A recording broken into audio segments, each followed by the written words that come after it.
gutom na kami. Kanina talaga guys, talagang yung sinakyan ko sa quad bike.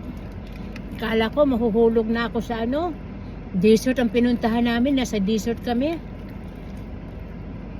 Buhangin.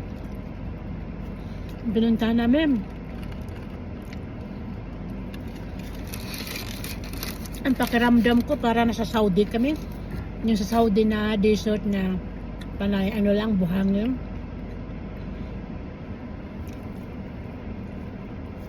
Pero masaya ako. Ang asawa ko nasa likuran ko. Ako. Kanya-kanya kami, nagdadrive din siya, nagdrive din ako.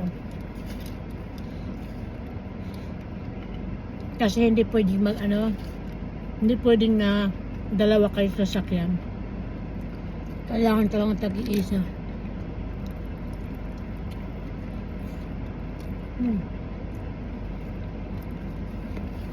Ang sarap.